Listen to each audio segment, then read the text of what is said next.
ladies and gentlemen. Thank you for listening, downloading, and subscribing to the latest edition of the 12 Kyle podcast.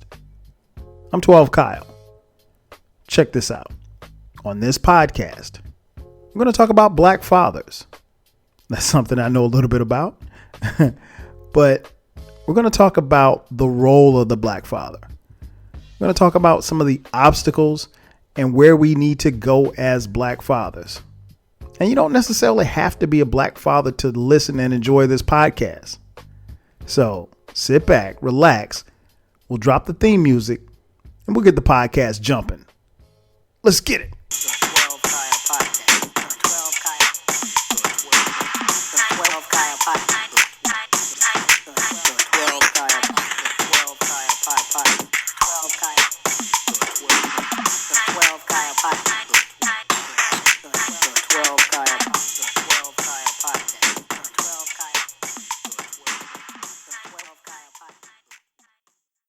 Welcome back.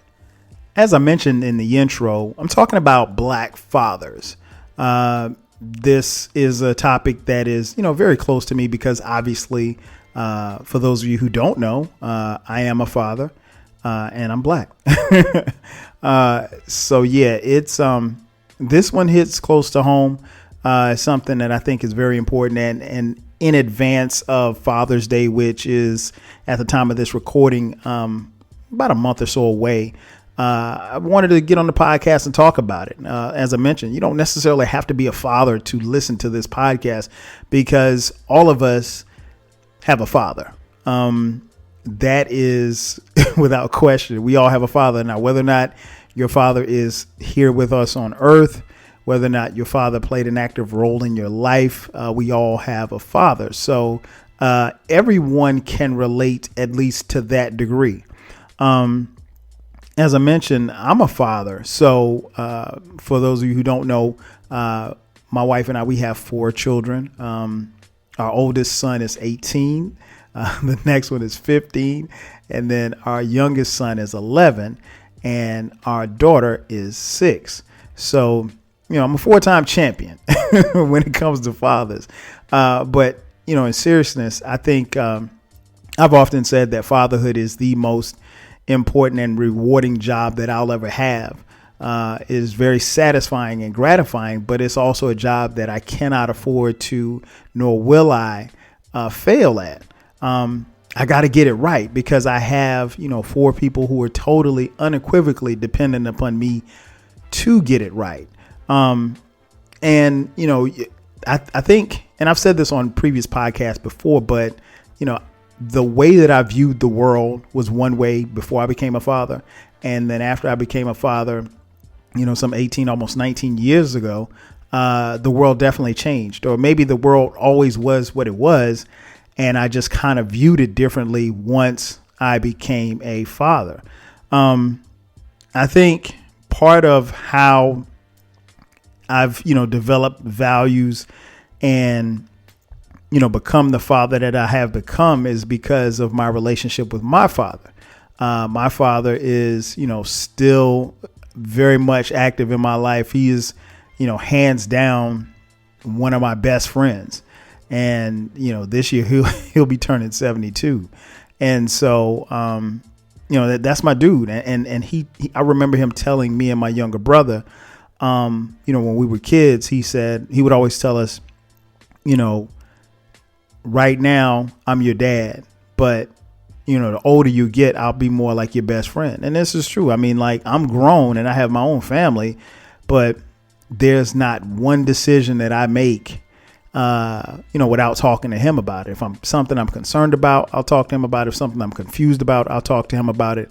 And I don't know if he necessarily always has the best answer, but he always has the right answer, at least the right answer for me. And he never is going to tell me or my brother something that we want to hear. He always tells us what we need to hear. And it's always been that way. And so I think part of how we have developed such a great relationship honestly spawned from the fact that he didn't have a great relationship with his father, my grandfather, who's passed away. I think he passed away in 93. And so, they didn't have a great relationship. My grandparents split, I think, when my dad was like 15. And so, he was determined to have a relationship with his sons, and he did. And, we've been close ever since day one. He didn't have that relationship with his father. And it's kind of weird because I remember when my grandfather passed, my dad called me, and I was in college at the time, and he was like, your grandfather passed. And I was like, wow. Because I'd only talked to my grandfather twice in my lifetime. I'd never seen him before. I mean, I've seen pictures, but, didn't know him. And, always heard, different things about him. But to be honest, looking back on it, my dad didn't really talk about him a lot. And so when he told me that he passed, it was almost like, hey, you remember Earl from around the way? Yeah, he got shot. He got killed. Oh, man, that's messed up. Hey, what time are we going to the game? I mean, it was literally like that. Like, he told me that my grandfather passed, and he was like, moved on to the next subject. And, it didn't feel like you would think it would felt if someone said, hey, my father died. Right.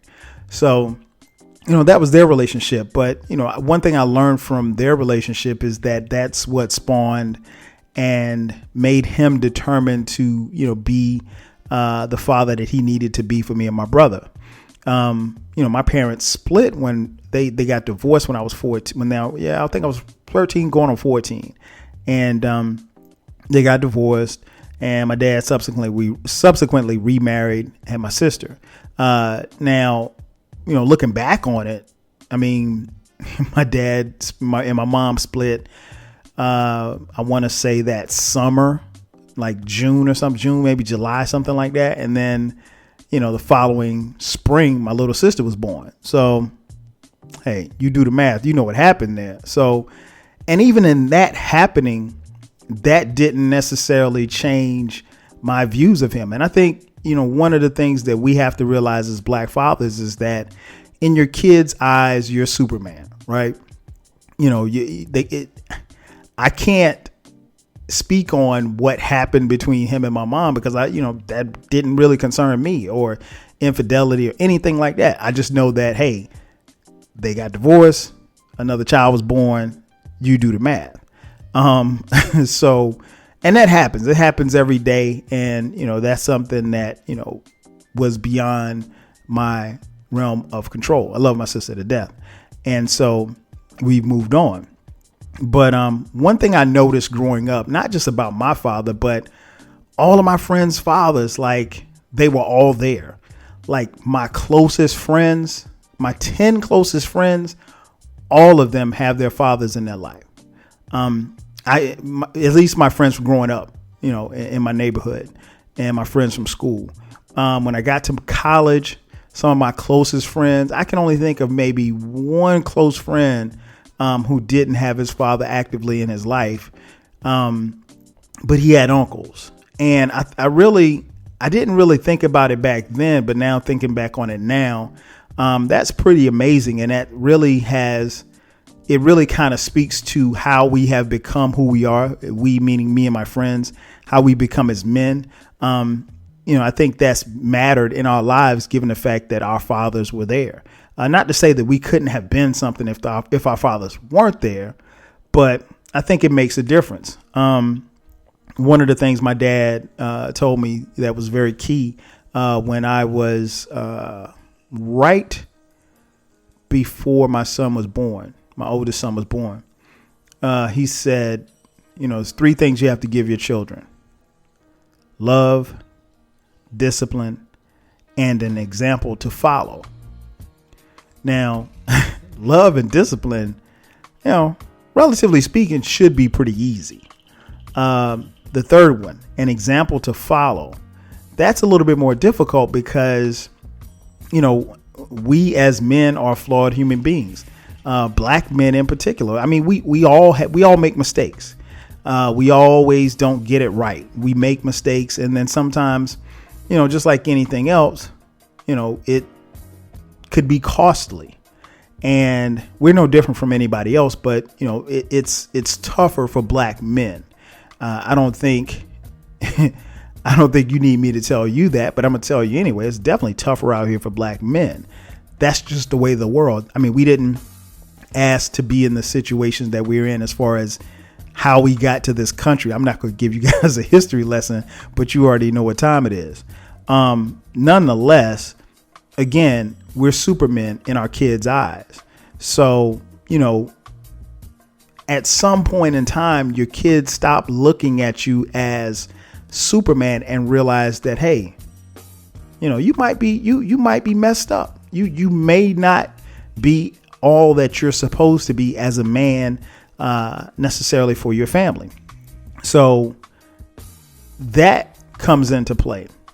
Then you have the other side of the coin. I was very fortunate that even though my parents' marriage did not work, my father, he moved like to the other side of town, but me and my brother saw him every week. It wasn't like we didn't see him. Sometimes things don't work out, obviously, between men and women. And, the children are sometimes caught in the crossfires, if you will. And that's unfortunate because they don't ask to come. None of them ask. I've never seen one child that say, hey, I asked to come here. The children don't ask to come. We bring children into this world. And as black fathers, we have to do everything we can to love, guide, and protect them. No matter what happens between you and that woman, you have to make things work with you and the child. And hopefully, the woman that you've created this child with understands that and supports that. Now, I know there's a lot of things that can happen, a lot of intangibles that can happen, when it deals with relationships. And, sometimes people realize that they just aren't meant to be together. And unfortunately, that happens after the child is born. Or maybe when the woman is pregnant. I don't know. And that I blame both the father and the mother for, because obviously we all know, if you don't know, anytime that you sleep with someone, there's a possibility that the person that you're sleeping with could become the father or mother of your child. That's a fact. And so you don't need me to give you any, lessons on that. But I will say this, in understanding that, you have to be very, very cautious and very, very knowledgeable as to who it is that you lay with and procreate with. I mean, it sounds simple, but that's just being honest. I mean, like, we have to be more selective. And that goes for all black fathers, I think. Now I will say this, right? There are a lot of myths about black fathers. One of the biggest myths I see is that, there's the notion that black fathers aren't involved in their child's lives. That's BS. The majority of the fathers that all of you who are listening know, they're involved with their children, with their child's lives. They're in their lives. I don't think I'm going out on a limb by saying that. If there's anybody who's listening to this podcast and you don't know any black fathers who aren't involved in their children's lives, please hit me up. Hit me up on Twitter, hit comment section, wherever. That's a popular myth. Are there some? Of course, there's more than a handful. I mean, there's thousands of them. But on the flip side of it, there's also situations where even if the father isn't involved with the child, no matter what the circumstances is with the mother, more often than not, the fathers are making an attempt to be there. Now, there's all kinds of intangibles. I mean, maybe she moved on with another guy. Maybe he moved on with another woman. And, there's some friction there. That happens. But again, children don't ask to come here. So you have to be mindful of the fact that the decisions that you're making don't just involve you and that man. or that woman, it involves your children. And so you don't want them to be caught in the crossfire of your bullshit, basically. Another myth. I see this all the time. One of the myths that I see is that people assume that fatherless men won't make good fathers. I don't buy that. I think there is a notion and there's a thought process to that.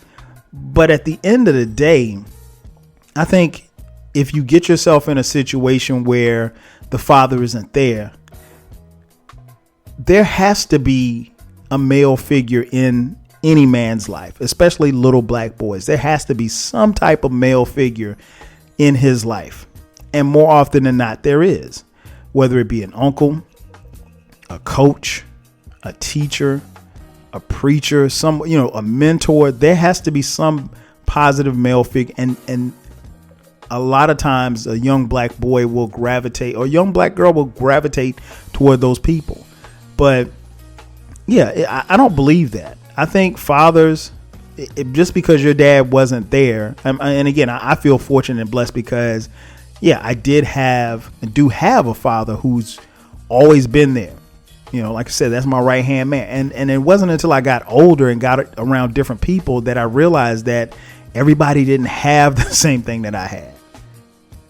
And then that made me appreciate my father a whole lot more. However, just because the father isn't there doesn't mean that you're going to be raising a young black man who will become a father and repeat the cycle.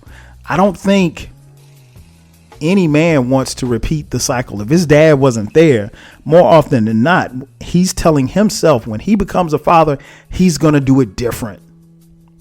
He's not going to be like his father. And I think that's very important to remember. I don't think we should put people in boxes and think, okay, well, that's the way that it's supposed to be. No, it's not. Just because your dad wasn't there doesn't mean that you're not going to be there. More often than not, you want to be there for your children. And more often than not, it does happen. So I don't get caught up in the myths. I don't get caught up in the foolishness. I know, like, as I mentioned earlier, we're coming up on Father's Day. Actually, we're coming up on Mother's Day. And, at the time of this recording. So, one of the weirdest things I see is people, on social media wishing women happy Father's Day. Now, listen, I understand that there are some women that out there who there's some black mothers. Let me preface this. There are some black mothers out there who have been mama, daddy, uncle, aunt, all rolled in one. I get it. But come on, man. You're not the father. There's only one father, and whether or not the father's there, again, physically, or if he's not there spiritually, maybe he's gone. Maybe he passed away. Maybe he got killed. I don't know what the situation is. But no, you should never wish a woman happy Father's. You should never wish a woman happy Father's Day. Never. Because there's nobody that's going to wish a man happy Mother's Day. And never should they. I think, what we have to remember is that, it takes a lot to be a mother. It takes a lot to be a father. But you're one or the other, right? And again, I think that's part of, some of the ills of social media, and and I won't even get into that. I tell you what, let's take a quick commercial. In the commercial, we hear from one of my favorite black fathers of all time, James Evans. And on the other side, we'll take some questions and wrap the podcast up. Sit tight. JJ! Mom, Dad, I thought y'all went to the movies. We was, but we changed our mind. What's going on here? Well, what you doing dressed like this? And Tyrone Sylvester, why are you holding him? Well, like I told you, Mom, I'm going to this dance, and these are my escorts. So y'all turn him loose. Hey, man, get out of the way.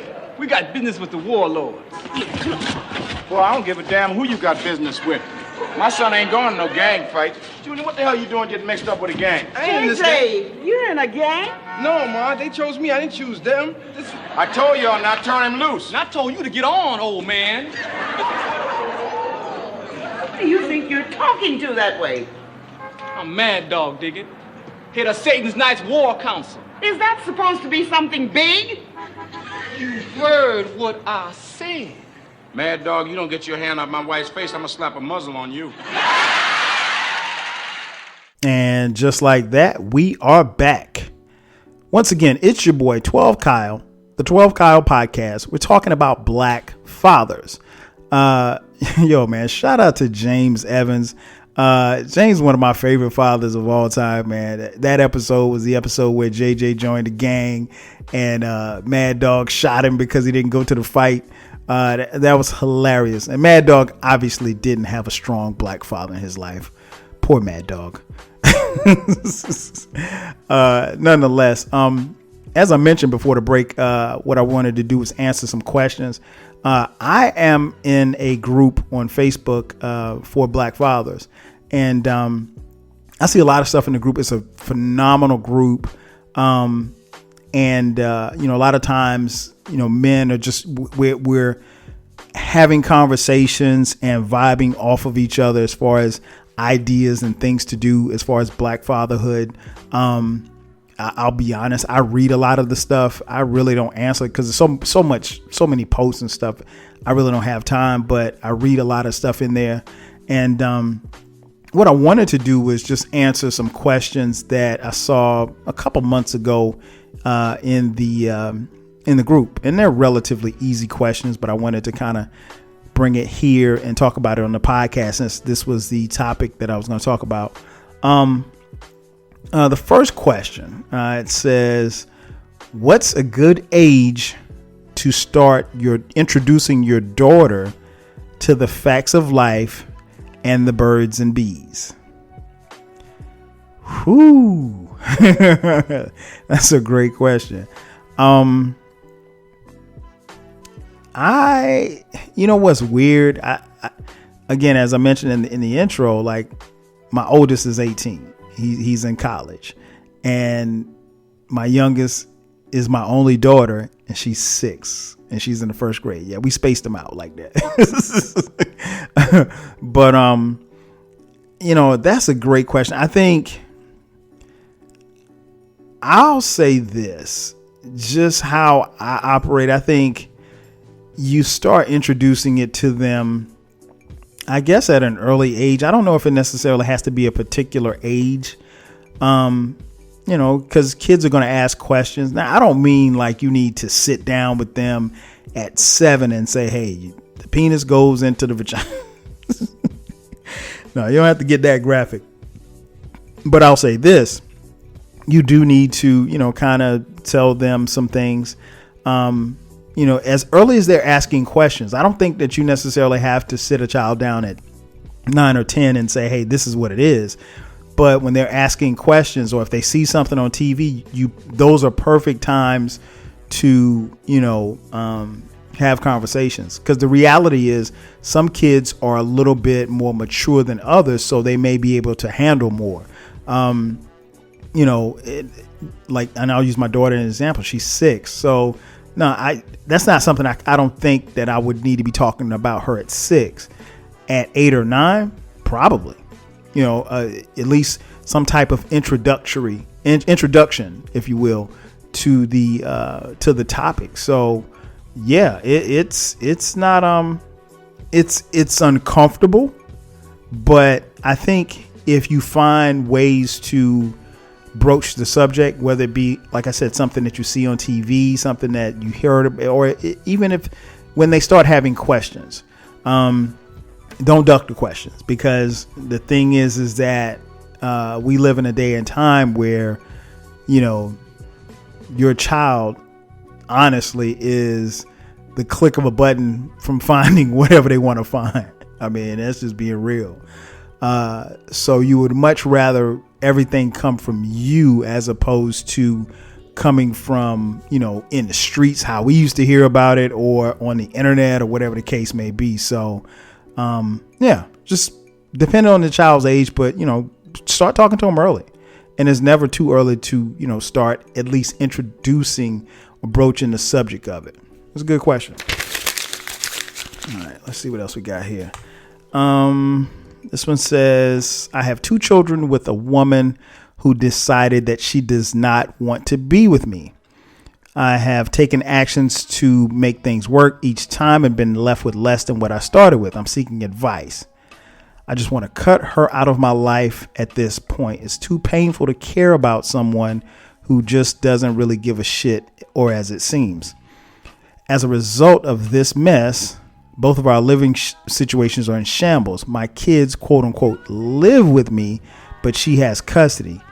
I've always been one to hold things down, and I don't think she can handle it better than I can. But at the same time, I never signed up to do this alone. Any advice? Well, it sounds like you're really going to have to shoulder this. And it sounds like, she is in a position where the thing that kind of stood out to me is that he said that situations in shambles, the kids live with him, but she has custody.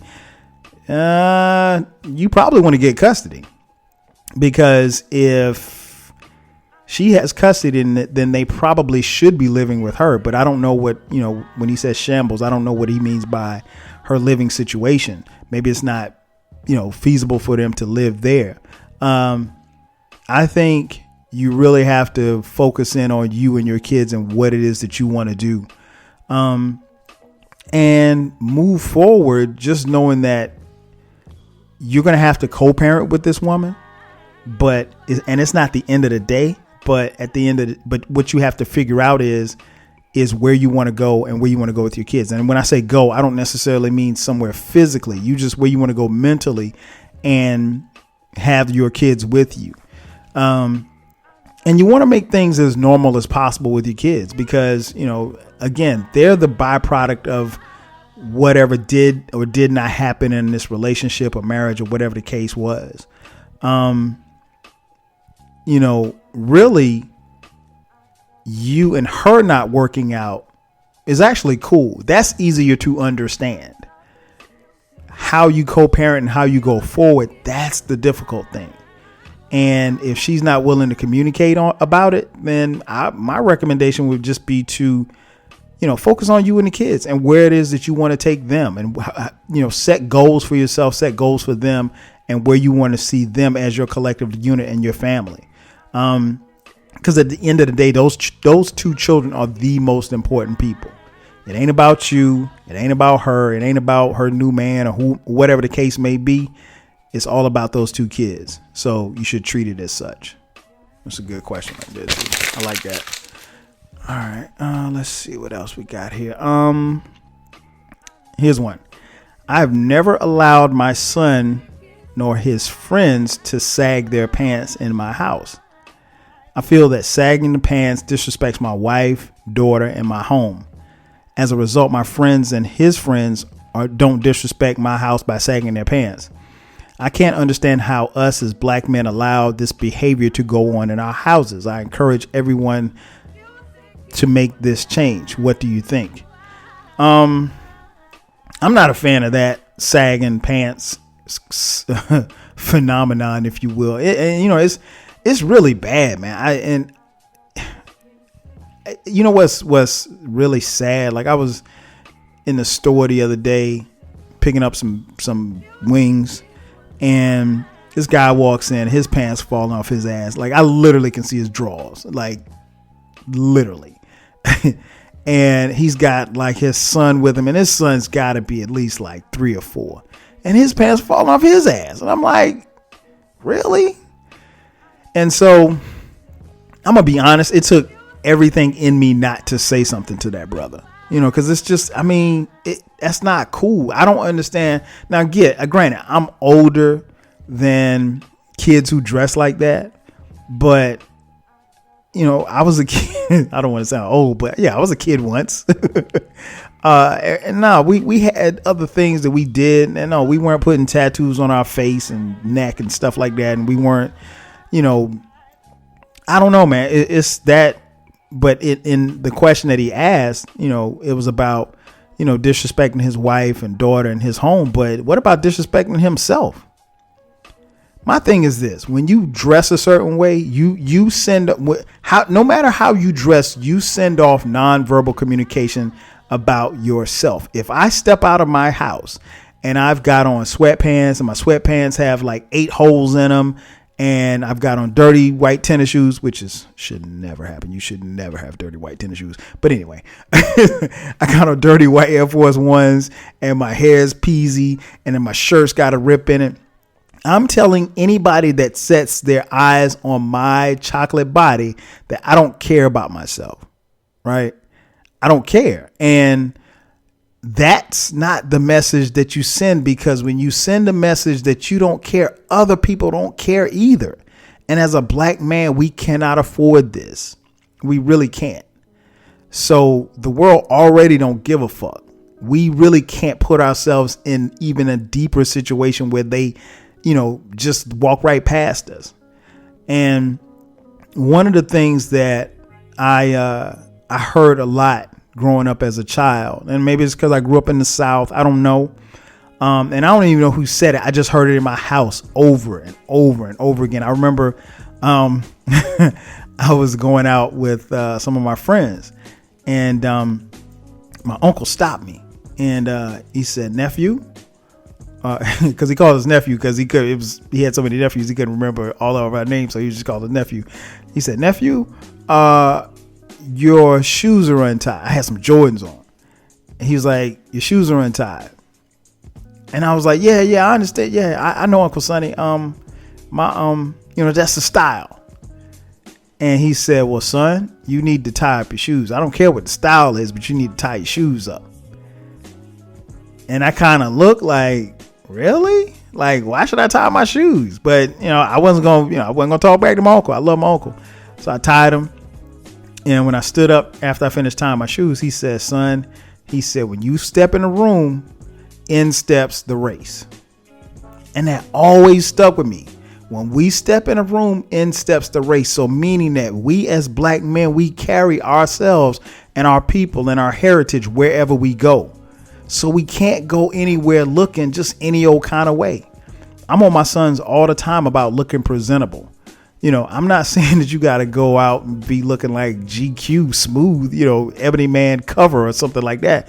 But, you don't have to be on the cover of Jet magazine or Ebony or whatever the case may be, but you will look presentable. So it's about grooming. It's about how you look. You can't, you should never have on some dirty white tennis shoes. Never. That should never happen. But not only that, but again, more seriously, when you step in a room, in steps the race. And people will see black before they see anything else. You have to represent the black man. And that's what I tell my sons. You have to represent the black man. Great question. All right, last one here. Let's see. Black men who are 35 and above in age, that would be me. What advice would you give black men in their 20s? Man. Black men in their 20s. Here's my advice for black men in their 20s. One of the first things I think you should do is make plans. What I mean by that is really just sit down and plan write goals, write your short-term goals, write your long-term goals. That is so important. I found just in my lifetime, the things that I wrote down, at least for me, were the things that I was able to accomplish. And I had it written right there in front of me, and I would see it every day. And I'm not saying that you have to have a vision board, even though I think vision boards are incredible. But I think you need to make plans. Make financial plans. Where do you want? And it's got to be more than just, I want to be making $150,000 by the time I'm 35. I mean, who wouldn't want to have that kind of goal? But it's more than just making money. You know what I'm saying? Especially for a black man, it's more than just making money. You want to put yourself in a situation where not only you're financially stable, but put yourself in a situation where you're financially competent, meaning that you're making smart financial decisions, meaning that you're not running up, credit and bills and stuff like that, because that stuff ultimately comes back to bite you. And I think one of the other things I would say is, set a standard for the black men who are single in their 20s. Set a standard for the type of woman that you want. If it is your goal to become married and a father someday, say, I want this type of woman. Say it verbally, write it down, take a picture. It doesn't matter, but understand the type of woman that you want and seek that kind of woman. And don't settle. I think a lot of times we tend to settle, in relationships and dating and things of that nature. That's not good. I think when we get to a point where we can, move ourselves and position ourselves where we're not settling, things are so much better for us. And just, stay focused. Stay focused on what it is that you want to do. I would tell, any black man in his 20s, stay focused, stay involved, stay active, stay close with other black men, communicate with them, lift them up, and get on them when they're doing something stupid, when they're not being involved and active in their child's life. Those are things that I think especially young black men need to do. And then you will help yourself and help other brothers rise up, because that's ultimately what we need to do as a people. Yo, that's going to do it for me. Thanks again for checking out the latest edition of the 12 Kyle podcast. I'm your boy 12 Kyle. We'll catch you guys next time. 5 G's.